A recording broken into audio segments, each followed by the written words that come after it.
All right. All right. Anyway, that's the good news. And here's the other good news. For real? There's nothing good about what you just I know. told us. Isn't it confusing? I expected I know. That's the good news. Wait a minute. Why is it good? I checked this one out. Ken is on a mission this year. This is according to CNN Money. Ken is trying to win Barbie back by Valentine's Day. Take a look, everybody. This is the truth. Do a Disney thing. What's the truth? I'm reading this like it makes sense. Ken is on a mission this year. He wants Barbie back. He's sporting a new Justin Bieber-like look. He's got a new name, and the new name they've got for him is Sweet Talking Ken. Did they give him a big dick or what? I don't know. Probably not. But he's Sweet Talking Ken, and he's not holding back in his quest. He wants to woo Barbie back by Valentine's Day. This is the new promotional campaign coming out with Barbie. So they got some Barbie. They just need to do the cartoon over it, and the kids will buy it. Well, Barbie's on Facebook. Barbie's all around. Barbie's just hoeing all up and down cyberspace. Ken laying that pipe, good old plastic pipe, all up in the internet. The Mario version of Barbie. You know, they got that anatomically correct doll. Okay, doll on doll action. Y'all know you can't get doll on doll. There's some rubber burning up in Barbie land. So I'm just telling you. So I hope this makes you go out and buy a Barbie and do some sick ass shit with Barbie. Has the target group on the age gone up with Barbie and Ken? Wait a minute. Don't be playing with No, dolls. it hasn't. But the age of the kids that are online have went down. They're too damn old. Because my friends, 7 and 8-year-old, right, are on the computer all the time. They got their little phones. Right. I think this little young for a 7-year-old to have a phone. But hey, there you go. It's actually a babysitter. Oh, okay. Okay, they'll sit there and play with that phone. I just thought, maybe it seems or appears that there are adults making the decisions of dolls and what they should project. Well, someone had to decide about the length of Ken's dick. See, it was no children. He doesn't have one. It's just a little. Oh, see, no wonder he's trying. He ain't gonna get Barbie back. He can't get Barbie back with no. I know what happens when you have no dick. Okay, she's can't get Barbie. Simple down there. Barbie too. gone. Barbie gone. She gone. I'm telling you. Forget it, Ken. Didn't they have Skipper too? It's done, man. They had it's done, Ken. Hey. I know you can't get your word. Bail out, Ken. Okay, I'm sorry. I'm sorry, Devon. You have to let her have her moment. I'm sorry. No. I got caught up, Devon. I'm sorry. Time out. You need time out. I'm sad. DeVoe, make your point. That's cute. You go and make your point because you're defending Barbie and Ken. That's right. Okay. Now, first of all, it's a young group that's looking at these Barbie dolls. And in case they're watching, Mario, ain't no young folks watching this show. You never know. There's some of your old ass friends. There may be some children watching this show. It's out there at all times of the day. We old up in here. Old. Barbie and Ken is a sensitive. No, hell no. We hate Barbie and Ken up in here. That's why we can do this. We abuse Barbies up in. We are not. Our market is. We have such a small window of success, and every day we open our mouths, it gets real small. Y'all have been abusing Barbies for so damn long. Okay, I mean, who's our market? Okay, can somebody answer the question? Well, who's our market? Well, I mean, it's out there. What market are we targeting? Who knows? We targeting that sick ass people with money market. Sick ass, but still eating. They're watching though. Whoever these people are, at least you got some savings somewhere. A little bit of savings left. Tell you, this is the news. See, this is why you can't get this kind of news. This is comedy. Okay. See, this is now you now dealing with. Okay. You could be watching CNN right now, depressed as shit over Egypt. No, instead you sit up here laughing. Yeah. Now I'm about to depress you. It's coming. It is coming now. Okay. Because I got to devote. I'm late. Look at my time. Way over. All right. Well, come on with the. Where is it? We don't even know about Jesse. So we're gonna be late today. I know. Poor Jesse. All right, you guys. First of all, let me give you. First of all, you got to see. Everybody knows what's going on in Egypt, and the whole question we want to raise today is how is the U.S. being viewed? Mm-hmm. Crazy stuff going on over there, and you're watching certain things in the U.S. media, and they're trying to, and we feel, that it's important for you to get, go to the source. So what we try to do is go to the foreign press and get some of their viewpoints on the U.S. and see how they're looking at us. Okay, here we go. How are they looking All right, at us? in terms of the U.S. role in the Middle East. But first... Say it one more time. You know what? Let's give you the update. Well, no, I'll just skip the update because the update's too bad. Too bad. Yeah, see. Okay. See, bad news comes with a flavor. Well, Yeah, the we vote don't want to it's go. already the here. vote needs to see this. Why is that? Egypt are ramping up the pressure on embattled President Hosni Mubarak as violence rages for a sixth day. More than 150 people are believed to have been killed in the uprising, with looting spreading across the country as the army struggles to restore order. For the very latest on all this, I'm now joined live by RT's Paula Slee, who's following developments for us in the capital, Cairo. Paula, the situation in the country has been intense, hasn't it? Is there any sign of it getting calmer? Well, there certainly doesn't seem to be any sign of it getting calmer right now. The death toll stands at more than 150 people killed. And on Sunday night, in defiance of a government curfew, thousands of protesters remain in the city centre in Tahrir Square. Now, they have been joined by hundreds of judges. At the same time, they've been joined by opposition figure Mohammed al-Baradei, who is the former chief of the International Atomic Energy Agency. And he says he will be prepared to head an interim government if asked to do so.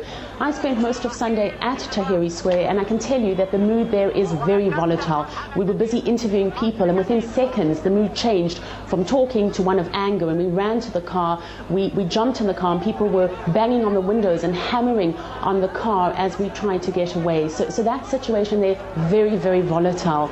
At the same time, though, there are fewer protesters out on the streets of Gaza than there have been in previous days, and this is simply because they formed themselves into what can be called neighborhood watch groups. During Sunday, thousands of prisoners escaped from prisons around the country, and many of them broke into police stations. They managed to get ammunition and weapons. They managed to arm themselves, and they have really been patrolling and controlling the highways throughout this country and terrifying people. So people using whatever they can, kitchen knives, metal rods, sticks, to protect their homes. And we've heard reports that some of those prisoners have made their way back to Gaza, where they have received a hero's welcome. So, Paula, with the situation there obviously still very tense, analysts around the world have been debating how all this could play out. What do people there in Cairo think about what's likely to happen next? Well, that's exactly the question I put to protesters throughout the day. Do they think that Mubarak will step down, and what if he does and what if he doesn't? And without fail, no one is prepared to entertain the fact that there will be an Egypt with Mubarak. The protesters simply saying that they will not move until he steps down. But that doesn't seem to be likely, certainly not anytime soon. The latest word we have is that his army has moved into Sharm el-Sheikh. Foreign nationals have been urged to leave the country. The American embassy is saying that from Monday morning it will be chartering flights out of here. The Turkish government has sent a Turkish plane to airlift Turkish citizens from here, and the new Vice President Omar Suleiman has been meeting throughout the day Sunday with defense officials to try and deal with the situation. Now, the international community, particularly European countries as well as the United States, have urged Mubarak to show restraint and to implement some kind of reforms. We've seen demonstrations throughout the world. In those demonstrations, and both here in Cairo, there's been a lot of anger directed at the United States, who of course has propped up Mubarak, and this is supported by Wikileaks documents, a cable going back to 2007.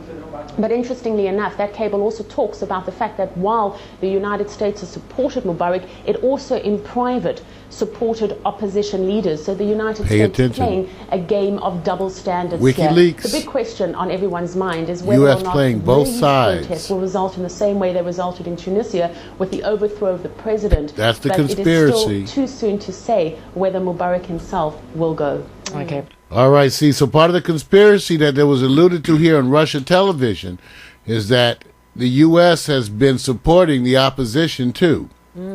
So why is this important? Because remember, part of what we're talking about today is how we're being viewed overseas, okay? How do they view us? Okay, so I wanted to give you some of the reports from the overseas press so you can see. and get a different viewpoint of how we're being viewed, okay? Now, It's really not us, it's them. well, there you go. The question always is, who are the And us's? this uprising in Egypt has been a particularly sticky situation for the United States, as officials here walk the tightrope between supporting Hosni Mubarak's government and supporting the citizens' right to protest in a democracy. On one hand, this is a government that gets $1.5 billion in assistance from the U.S. government, assistance the Obama administration now says is under review.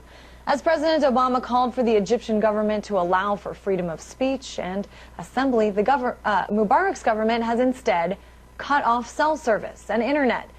So what about this call for democracy? Will the U.S. still support that if it means the Muslim Brotherhood there will have a hand in the future rule of the country?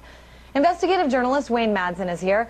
And Wayne, let's talk about this response to what's going on. Today we have heard from Secretary of State Hillary Clinton. We heard from Robert Gibbs, President Obama's spokesperson. Nobody's really saying anything too concrete. They're sort of treading very carefully. We also recently heard from Vice President Joe Biden. What he had to say is bringing about a lot of conversation. Let's take a listen. Mubarak has been an ally of ours in a number of things that he's been very responsible on relative to geopolitical interest in the region,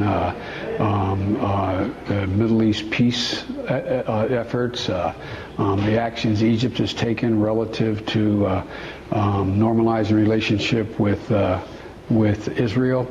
I think that it would be, I would not refer to him as a dictator. So, Wayne, what do you think about this?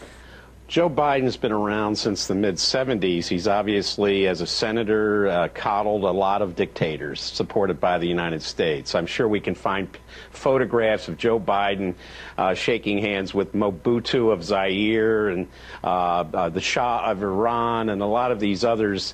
So I don't expect to hear anything else from a fossil like Joe Biden. He's just been around Washington too long. He's been an insider. He doesn't understand dictators from Democratic leaders, unfortunately for him, but unfortunately for the United States as well. He is the vice president, after all. I think what we're seeing here is we can't really pinpoint these revolutions in Tunisia or Egypt as necessarily all political. Politics plays a big part because of these despots that have been in charge, backed by the United States, France, and other countries. But what we're seeing playing out is there's economic problems in these countries. They have high unemployment. Food prices have skyrocketed. Other costs have skyrocketed. You got an increasing number of poor people. What we're seeing play out in Tunisia, Egypt, and other countries is no different than what we saw in Greece and what we've seen in Italy and what we've seen in the UK. This is a reaction against the austerity moves. These countries are beholden to the World Bank and the IMF. And it happens as all these rich people and billionaires are gathered in Davos for the World Economic Forum. That's part of this as well. I mean, you brought up what happened here versus what happened in some of these other places. Let's talk about what happened in London last month. We saw a lot of protesters out in the street. I want to kind of focus on the way this was covered by the mainstream media here. We saw a lot of the media there saying, when we were watching the coverage of those protests in London, we saw them saying, oh, these are drunk, crazy young people out on the streets. But here in Egypt, they say, you know, these are people fighting for their rights. Do you think there's a reason that they would want to keep, be a little bit more dismissive of, sort of the British culture, because it's very much like our own, versus what's going on in Egypt, because it is far away? Well, of course, and we saw the demonstrators basically almost grab Prince Charles and Camilla Bowles out of the car, out of the